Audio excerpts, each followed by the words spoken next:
በመላእክት አለቃ ድምጽ ኢየሱስ ተመልሶ ሊመጣ በደጅ ነው፣ ተዘጋጅቷል። መለከቱን ይዞ አንድ ብርቱ መልአክ በፀሐይና በመሬት መካከል ቆሟል የተባለው አይነት መልአክ፣ ግዙፍ መልአክ ብቅ ይላል። ኢየሱስ ተነስቷል። ይሄን ብቻ ልነግራችሁ አይደለም፣ እንነሳለን። እኛም እንነሳለን። ክምን ያለን ይሄ ዓለም መሬትም ሰልችቷታል። በየቦታው እየፈራረሰች ነው። እኛንን አለቅ ያልናት ግንባር መሬት እያልን እንጂ ሱናሚው መሬት መንቀጥቀጡ ምኑ እኮ በቃ ምልክት እኮ ነው። መሬት ራሱ ድክም ብሏታል። በጣም በትህትና አጠገባችሁ ሰው ኢየሱስ ተነስቷል በሉት። በደንብ ደግማችሁ ንገሩት። እንደገና ንገሩት። ላላላችሁ ሰው ድገሙና ንገሩት። ኢየሱስ ተነስቷል። ክብር ለኢየሱስ ይሁን። ምንም በቃ ማብራራው ነገር አይደለም። ይሄ ጌታችን ኢየሱስ ክርስቶስ ከሞት ተነስቷል። በቃ ኢየሱስ ተነስቷል። ሰሞኑን ይመጣል። ምናልባት ዛሬ ቢመጣ በቃ እዚህ ቤት ልብሳችን ነው የሚቀረው። ጥርግ ብለን ነው የምንሄደው። ምንም በቃ ዛሬ ምናልባት እንግዲህ በጌታ ያልሆነም ካለ በአንድ አጠገቡ ባለ አማኝ መቃኑ ላይ እኮ ደም የቀባ ግብፃዊ ሁሉ እኮ ነው ያመለጠው። ክብር ለኢየሱስ ይሁን። እና በጣም ልዩ የሆነ የጌታ መገኘት በመካከላችን አለ። ሌላ ወሬ የለንም። ከዚህ የተሻለ ስለ ኢየሱስ መሞት፣ ስለ ኢየሱስ መቀበር፣ ስለ ኢየሱስ መነሳት የምናስብበት እድል የለንም። ታውቃላችሁ ወቅት አንመርጥም። ይሄንን ለመስበክም ይሄን ለመዘመርም እዚህ ቤት ምንም ወቅት አንመርጥም። እንደ ክርስቲያንም ወቅት አንመርጥም። ሁል ጊዜ ትምህርታችን፣ ስብከታችን፣ መዝሙራችን ኢየሱስ ሞተ ነው፣ ኢየሱስ ተቀበረ ነው፣ ኢየሱስ ተነስቷል ነው፣ ኢየሱስ ደግሞ በክብር ሄዷል፣ ድጋሚ እንደገና ከብሮ ይመለሳል። ይሄ እውነት ነው። ይሄ እውነት ከሆነ የኔና የናንተም ትንሣኤ ልክ እንደዚህ እውነት ነው። ወንድማችን ጳውሎስ አርጊው የሚያደርገው ይሄንን ነው። ኢየሱስ ከተነሳ አለ፣ አዎ የሙታን ትንሣኤ አለ። ኢየሱስ ከተነሳ እኛም እንነሳለን። ጮክ በሉና በቅርብ እነሳለሁ በሉት። ክብር ለኢየሱስ ይሁን። ስለዚህ አንነሳም የሚል ካለ ክርስቶስ አልተነሳም እያለ ነው። እኔ ከሞት ትንሣኤ የለም ካልኩኝ እግዚአብሔር ኢየሱስን አላስነሳውም እያልኩ ነው። በሌላ መንገድ ክርስቶስ ከተነሳ እርግጠኛ ሆኑ፣ እንደዚህ ዘምረን አንሞትም። ይሄ ጠብታው ነው። ይሄ ናሙናው ነው። በትንሣኤው አካል ይሄንን መሰቀሉን፣ መቀበሩን፣ መነሳቱን የምናወራለትን ኢየሱስን ፊት ለፊት እያየ ነው። በቅርብ አብረኑ ለዘላለም ልንነግስ ወደ ሰማያት እንነጠቃለን። ይህንን መሬት ለቀን እንሄዳለን። እንደዚህ ለመዘመርና በእርሱ ሞትና ትንሣኤ ሐሴት ለማድረግ ይሄ ሌሊት ካልበቃን የማይመሽበት ሀገር ደግሞ እንገባለን። የማይደክመው አካል እንለብሳለን። ወደ ቤት እንሂድ የማንልበት የማንመለስበት ከተማ እንሄዳለን። በቃ እዛ አይመሽም። ስለዚህ ነጋ መሻ አይባልም። ክብር ለኢየሱስ ይሁን። ኢየሱስ ሆይ ልይህ አንለውም። አጠገባችን ነው፣ ፊት ለፊታችን ነው፣ ውስጣችን ነው። ጎናችንም ውስጣችንን ብቻውን ያበራበታል። ይሄ ድንቅ የሆነ ዝማሬ ሰማያት ላይ በሰው ቋንቋ ሳይሆን በመላእክት ቋንቋ ሊብራራ በማይችል ክብር ፊት ይቀጥላል። ይሄ ክርስትና የሚጠናቀቀው በክርስቶስ ዳግም የክብር መገለጥ ነው። እንዲህ አይደለም የሚያልቀው ክርስትና። አሁን መንገድ ላይ ነን። በዚች ነው እንግዲህ እንደዚህ ሐሴት የምናደርገው። እኔ ባይነጋ እያልኩ ነው ዛሬ። ትንሽ ምሽቱ ቢረዝምና እየዘመርን ብንቆይ ከነጋ እንዳንሄድ፣ ከነጋ እኔ መሄድ አይቀርም እንዳንሄድ በእውነት ነው የምላችሁ። ኢየሱስን መጽሐፍ ሲናገር አንደኛ ጴጥሮስ ምዕራፍ 1 ላይ ሳታዩት ትወዱታላችሁ ይላል። ያየው አለ እዚህ ውስጥ የለም እኮ። ግን እንዴት ነው የምትወዱት ኢየሱስን? እኔ ነፍስ አይቀርልኝም። እኔ ኢየሱስ ሲባል ነው ስስ ነገሬ ኢየሱስ ነው። እኔ ምንም ነገር ልችል እችላለሁ። እኔ ኢየሱስ ሲባል አልችልም። በይ ነው ይመጣው።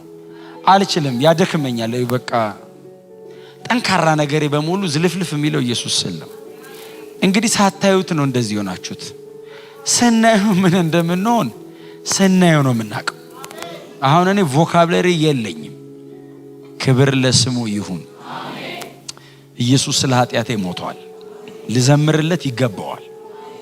አንድ ሌሊት አይደለም፣ እድሜያችንን ሁሉ በፊቱ ክብራችንን ጥለን ተዝረክርከን ልናመልከው ይገባዋል። ድምጻችን፣ ጉልበታችን፣ አቅማችን አይደለም፣ እድሜያችን ይገባዋል። በጣም ወርቃማ ሲዝናችሁን ስጡት፣ ይውሰደው። እሱ በጣም በልጅነቱ ነው፣ በ33 ዓመቱ ነው መስቀል ላይ ሞተው። ሊኖር ሲል ነው ያሉት። ተነሳልን ስንል ነው ሞተ ያሉት። ጎልደን የሚባለው ነገር በሙሉ ነው ኢየሱስ ለኔ ሲል የከፈለው። እማይተው ክብር ነው የተወልኝ። ምን ተውለታለሁ? እድሜን በሰጠው ከስር አይደለም፣ ለኔ ለሱ እድሜ መስጠት ከቻልኩ ክብር ነው። እሱ ከኔ እድሜ ተወሶ መክበር ከቻለ ለኔ ክብር ነው። ስጡት። የቀራችሁ ምናልባት 10 ዓመት ከሆነ 50 ዓመት ከሆነ ስጡት። በዘላለም ይክሰናል። ሰማይ የሆነ አክሊል አትጠብቁ። መገኘት ውስጥ መግባት ክብር ነው። ከእርሱ ጋር ለመኖር መታደል ብቻ በቂ ነው። ኢየሱስ መስቀል ላይ ሲሞት ያደረገው ይሄንን ነው። ማለፍ የማይቻለውን ሰማይ ከፈተው። መግባት የማይቻልበት ዘላለማዊ መንግስት አስገባን። መቆም የማይቻልበት የአባቱ ክብር ፊት አቆመን። የክርስቶስ የመስቀል ሞት የሰራው ይሄንን ነው። ሌላ ነገር አይደለም ያደረገልን። አንችልም፣ መግባት አይቻልም። አትመጡም ብሎናል አብ። ተጸጽቻለሁ ሰው በመፍጠሬ ብሏል። መንፈሴን በሰው ላይ አላኖርም ለዘላለም ብሏል። ኢየሱስ ይሄንን ነው የቀየረው። ለዘላለም መንፈስ አይኖርም ያለ አብ በእናንተ ውስጥ መንፈሴ ለዘላለም ይኖራል አለ። ኢየሱስን አይቶ ተጸጽቻለሁ ያለ አብ ለዘላለም ከኔ ጋር ትኖራላችኋል። ኢየሱስ ይሄንን ያደረገልን። ማንም ሊያደርግልኝ አይችልም። በጣም ልትወዱኝ ትችላላችሁ፣ ልትሞቱልኝ አትችሉም። ልትሞቱልኝ ትችላላችሁ፣ አታድኑኝም ብትሞቱልኝ። ኢየሱስ ሊሞትልኝም ሊያድነኝም ችሏል። ማን ይሞትልህ ሲባል እኔ ልሞትለት አለ። ልሞትልህ የሚል ብዙ ላይኖር ይችላል፣ ግን ሰው ቢሞትልህ ማያድነህ። ኢየሱስ ሊሞትልኝ ፈቃደኛ ነው፣ ሊያድነኝ ደግሞ ብቃት አለው። ስለዚህ የኔ አምልኮ ይገባዋል። ማንም አይገባውም፣ ኢየሱስ ብቻ ይገባዋል። የእናንተ ጉልበት ለማንም አይገባም። አትስጡ፣ ጉልበታችሁን እድሜ አትስጡ፣ አቅማችሁን አትጨርሱ። ለኢየሱስ ብቻ ስጡት። እኔ ሰማይ ይከፍለኛል ብዬ አይደለም የምሰጠው፣ ስለሚገባው ነው የምሰጠው። ያደረገው ይበቃዋል ሊወስድ። ሌላ ኤክስፔክት አላረግም። ያደረገው ከበቂ በላይ ነው የኔን ለመውሰድ። ይሄንንም ሰጠቸው በመለሰልኝ ጥቂት፣ እንደው ውለታውን ትንሽ። ኢየሱስ ጌታ ነው። ኢየሱስ ተነስቷል። ይሄን ብቻ ልነግራችሁ አይደለም፣ እንነሳለን። እኛም እንነሳለን። ምናልባት በጌታ ሆኖ ያንቀላፉ የምታውቋቸው ሰዎች ካሉ ደስ ይበላችሁ። ሰሞኑን ይነሳሉ። ሁሉ አይደለም እንለው እዚህ ቤት እነ ጳውሎስ ይወጣሉ ከመቃብር። ያንን ቀን ነው የሚጠብቁት። ለምንድን ነው የምትዘገዩት? ኧረ ቶሎ ቶሎ ስበኩ ይላሉ እነሱ። እዛ ውስጥ ሆነው አቆያችሁን ይላሉ። ኧረ 2000 ዓመት ሆነን ከገባን ይላሉ። ሰሞኑን ግን ይወጣሉ፣ እኛም እንሄዳለን። በመላእክት አለቃ ድምፅ ኢየሱስ ተመልሶ ሊመጣ በደጅ ነው፣ ተዘጋጅቷል። መለከቱን ይዞ አንድ ብርቱ መልአክ በፀሐይና በመሬት መካከል ቆሟል የተባለው አይነት መልአክ፣ ግዙፍ መልአክ ብቅ ይላል። ያ መለከት ይነፋል። ይሄ የተዋረደው ሰውነታችን የእርሱን ክቡር ስጋ እስኪመስል ይለወጣል። ኢየሱስን ለመቀበል መሬት ለቃን ወደ ደመና እንነጠቃለን። ጳውሎስ እንደዚህ ያለ አንደ ተሰሎንቄ ምዕራፍ 4 ላይ እንዲሁም ከጌታ ጋር ለዘላለም እንሆናለን። በቃ አንመለስም። አልሰለቻችሁም? አዎ ጎሽ ድክም ምን ያለን ይሄ ዓለም። መሬትም ሰልችቷታል፣ በየቦታው እየፈራረሰች ነው።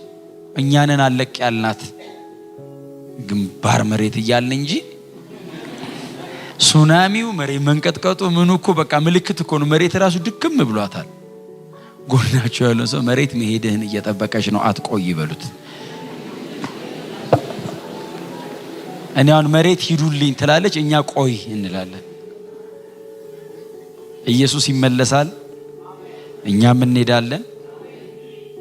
እወዳችኋለሁ፣ በጣም ነው የምወዳችሁ። እንኳን እናንተን የማገልገል እድል አገኘን። ሙሉ ሌሊት የትም የማይሄድ ህዝብ። በእውነት ቤት ያላችሁ አትመስሉ። በእውነት ቁጭ ነው ያላችሁት ቤት። ዛሬ ማታ የሚመጣ ነው መሰለኝ ጌታ። የትም አትሄዱ፣ እንደ ቅድሙ ነው ጉባኤው። ምንም ወደ ቤቱ ሄደ ሰው አይታየኝ። እድለኞች ነን። ከእናንተ ጋር ሰማይ መኖር ራሱ ክብር ነው። በእውነት ኢየሱስ ይመለሳል። እኛ ደግሞ ወደሱ እንሄዳለን።